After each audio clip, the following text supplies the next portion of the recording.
I'm sure we all have encountered this saying here. If it happens inside of this house, don't ever repeat it to anyone outside of this house. That's basically Mexico right now. Mexico is the house. And the Mexican president, Sheinbaum, is absolutely the person saying, if it happens inside of here, never say it because, bro, you're embarrassing us on a public stage. We're here for that. Guys, listen, I'm not sure we even needed the Mexican senator to basically come out and say, hey, listen, guys, the cartels are running things here. They're running everything. They have infested the nation to the depths of the nation, right? I'm not sure anyone actually needed to hear that, but either way, we're here for it. Let's go ahead and jump into the video immediately. This is a suggestion via a channel member. Let's do it. The president of Mexico is furious. She's calling Mexican Senator Lily Tellez a traitor for coming on Fox Noticias with me a few days ago and saying this. Listen. Let's hear it. The help from the United States to fight the cartels in Mexico is absolutely welcome, and that is how the majority of Mexicans feel. The only ones who don't like that President Trump is sending help and trying to support Mexicans against the cartels are the narco-politicians. That includes President Sheinbaum. Mexican President Claudia Sheinbaum responding, saying, quote, it's not a minor issue that a senator gave an interview to a foreign media outlet calling for intervention. Okay. Here to discuss is that Mexican Senator Lily Tellez. Senator Tellez, welcome to Fox Noticias. I'm just going to get right to it. Is Mexico a narco state? Yes, it is. And we all Mexicans know about it. And Mexicans are afraid of the alliance between the Mexican government and the cartels that have infested our nation. Right. Can you explain this alliance between the president, her party, the Morena party, and the cartels? Yes, the party has financed, has given, the cartels have given so much money to these politicians, narco-politicians of Morena, to get into office, to get the power. So they protect the Mexican government protects the cartels. That is why President Sheinbaum doesn't want the strong American leadership to help Mexico defeat the cartels. And also Sheinbaum doesn't want the rest of the world to know what is happening here in Mexico. We are on the steps to be the next Venezuela. She is aligned with Venezuela's dictator, with Cuba, and we are losing our country. They have destroyed our Republican institutions, the democratic state, and we must, I think we all Mexicans want and welcome the support of the United States to assist Mexican people against the cartels that have us all in this crisis with the traffic in fentanyl and migrants. Right. Guys, this is absolutely interesting. Like, so some people really don't know, like, the true definition of an asylum seeker. All right. Now, I kind of want to point out something.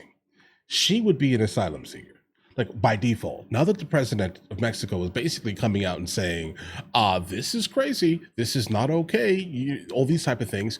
And then now knowing that the cartels are most likely looking at her all types of crazy also, if she was to say, to come to our southern border and say, hey, listen, guys, I need to claim asylum immediately. That would make sense.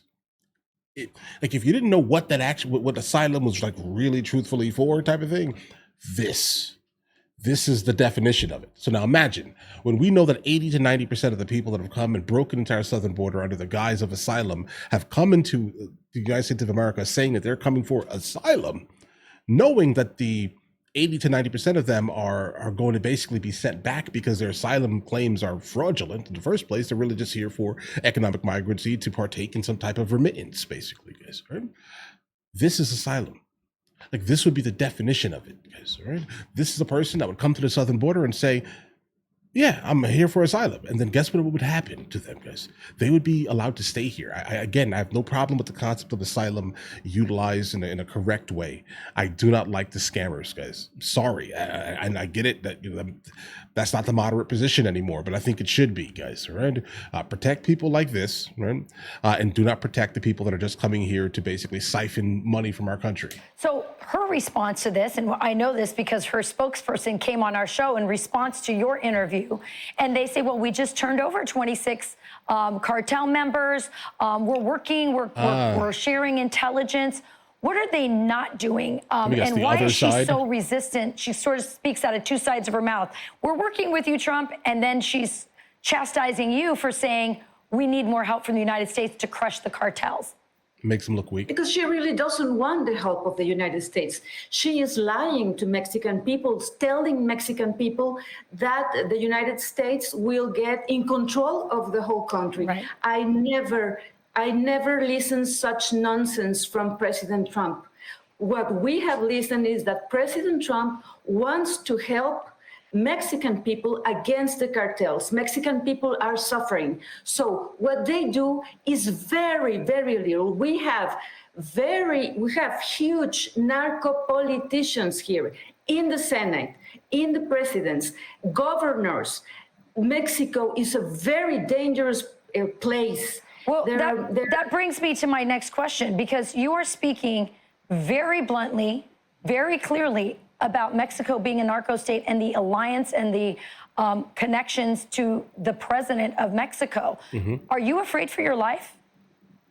Yes, I am afraid. Yeah, and the president has threatened me to proceed against me with criminal prosecution, to get me out of the Senate and get me in jail, just because I told you in this space and Fox News what is the reality of our country with the cartels. Jeez. The cartels are dominating everything here in Mexico. They are in all the offices of the government, in the states, in the cities, and in the national government. Mm-hmm. So, of course, I am afraid, but I want people to know I will not step back. And I pray under God's guidance that we, the United States and Mexico, must work together to defeat the cartels and to get freedom for our country, for Mexico, to stop it from being the next Venezuela. Okay. Senator Lily Tellez, a very brave woman indeed. Thank brave you is so not the much word for coming here, on our guys. show and speaking the truth. Yeah. Okay. Listen, protect her at all costs. Let's just go ahead and say that there. Jeez, guys. I mean, what do you even say to this, guys? This is wild, because if you know the atrocities that have basically been committed by some of these cartels, right? You can imagine how hard this is to do here, guys. Does she have security, guys? What's going on here? Can't say leave the country, because obviously what she is by default a freedom fighter. Let's just call her that there, right?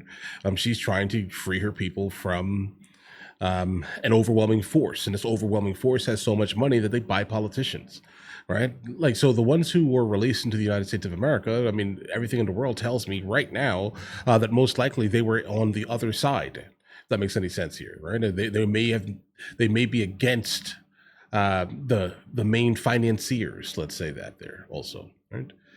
This is wild. I've never seen anything like this, actually, guys. Let me know in the comments what you guys think, though, obviously. But if she was to go for asylum, I think she would pass, guys, right?